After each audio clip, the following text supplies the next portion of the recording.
எல்லாருக்கும் வணக்கம்.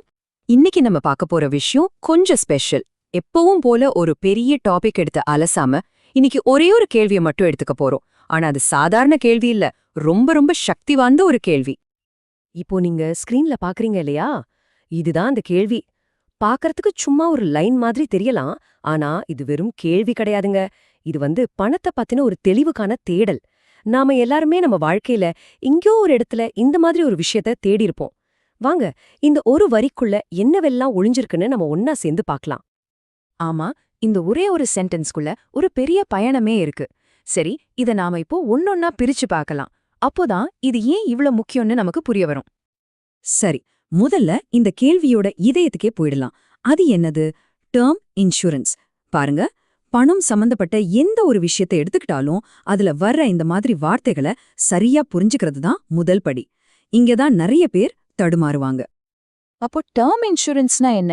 ரொம்ப சிம்பிளா சொல்லணும்னா, இது ஒரு குறிப்பிட்ட காலத்துக்கு மட்டும் உங்களுக்கு பாதுகாப்பு கொடுக்கற ஒரு லைஃப் இன்சூரன்ஸ்.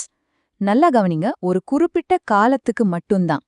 இதோட முக்கிய நோக்கமே அந்த டைம்ல உங்களுக்கு பாதுகாப்பு கொடுக்கறது தான், வாழ்நாள் பூரா சேமிக்கிறது இல்ல. ஓகே, இப்போ இந்த ரெண்டுக்கும் என்ன வித்தியாசம்னு பார்க்கலாம். டேர்ம் இன்சூரன்ஸ்னா ஒரு குறிப்பிட்ட காலத்துக்கான பாதுகாப்பு மட்டும்தான். ஆனா பொதுவா லைஃப் இன்சூரன்ஸ்னு சொல்லும்போது அதுல வாழ்நாள் முழுக்க பாதுகாப்பு இருக்கலாம். சில சமயம் அதுல இன்வெஸ்ட்மெண்ட் அம்சங்கள் கூட இருக்கலாம். பாத்தீங்களா, இந்த சின்ன வித்தியாசத்தை நம்ம சரியா புரிஞ்சுக்காததுனால தான் நிறைய குழப்பமே ஆரம்பிக்குது. சரி, இப்போ அந்த கேள்வியோட அடுத்த பகுதிக்கு வருவோம். அடிக்கடி கேட்கப்படும் கேள்விகள். இந்த வார்த்தையை கேட்டாலே நமக்குள்ள ஒரு மலைப்பு வரும் இல்லையா? ஐயோ, இவ்ளோ கேள்வி இருக்கா இதுலன்னு தோணும். ஆனா ஒன்னு சொல்லட்டுமா, அப்படி தோன்றது ரொம்ப ரொம்ப நார்மலான ஒரு விஷயம்.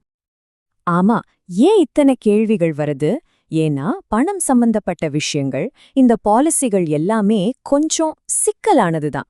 அதுல என்ன இருக்கு, ஏது இருக்குன்னு ஒரு தெளிவில்லாம ஒரு மாதிரி குழப்பமாவே இருக்கும். இது உங்களுக்கு மட்டும் இல்ல, நம்ம எல்லாருக்குமே இருக்கிற ஒரு பிரச்சனை தான். இப்ப பாருங்க, நம்ம சந்தேகம் எல்லாம் எங்கிருந்து வருதுன்னு. பிரீமியம் எவ்வளோ கட்டணும், கவரேஜ் தொகை போதுமா, என்னென்ன ரூல்ஸ் இருக்கு, கிளைம் பண்றது எப்படின்னு இப்படி கேள்விகள் வந்துகிட்டே இருக்கும். இப்போ இந்த மாதிரி நம்ம சந்தேகங்களை வகைப்படுத்தி பார்க்கும்போது அந்த பெரிய குழப்பம் ஒரு லிஸ்ட் மாதிரி ஆகிடுது இல்லையா? இதுதான் தெளிவுக்கான முதல் ஸ்டெப். இப்போ நம்ம அந்த கேள்வியோட ரொம்ப ரொம்ப முக்கியமான, ஒருவேளை இதோட ஆத்மாவான பகுதிக்கு வந்திருக்கோம். அது என்னன்னா, எனக்கு தமிழ்ல சிறந்த விளக்கம் வேணும்னு கேட்டது. இது சும்மா ஒரு மொழிபெயர்ப்பு கேட்கிற மாதிரி இல்ல. இதோட அர்த்தம் ரொம்ப ஆழமானது. தெளிவு. யோசிச்சு பாருங்க, நமக்கு தெரிஞ்ச மொழியில, நம்ம தாய்மொழியில ஒரு விஷயத்த கேட்கும்போது எப்படி இருக்கும்? அந்த கஷ்டமான இங்கிலீஷ் வார்த்தைகள்லாம் இல்லாம விஷயம் நேரடியா நம்ம மனசுல போய் பதியும். அங்கதான் உண்மையான புரிதலே ஆரம்பிக்குது. அப்படி புரியும் போது நமக்கு என்ன வருது? நம்பிக்கை.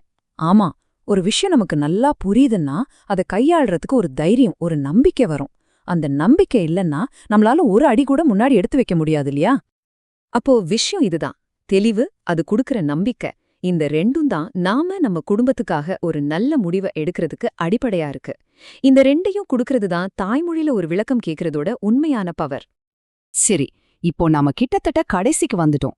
ஆரம்பத்துல நாம பார்த்த அந்த ஒரு கேள்வி, அது எப்படி ஒரு பெரிய சக்தி வாய்ந்த முதல் படியா மாறுதுன்னு இப்ப பார்க்கலாம். அறிவை நோக்கிய பாதை ரொம்ப சிம்பிள். முதல்ல நமக்கு என்ன வேணும்னு தெரிஞ்சுக்கணும். ரெண்டாவது, நமக்கு என்னென்ன சந்தேகங்கள் இருக்குன்னு ஒத்துக்கணும். மூணாவது, அதுக்கு நம்ம மொழியில தெளிவான விளக்கத்தை கேட்கணும். யோசிச்சு பாருங்க, இந்த கேள்விய கேட்டதன் மூலமாவே நீங்க அந்த 3 ஸ்டெப்பையும் தாண்டிட்டீங்க. இது தெரியாத தனத்தோட அடையாளம் கிடையாது. இது நீங்க அறிவை நோக்கி போறதுக்கான ஒரு வழி. அப்போ இனிமே உங்களுக்கு பண சம்பந்தமான ஒரு கேள்வி வரும்போது என்ன பண்ணுவீங்க?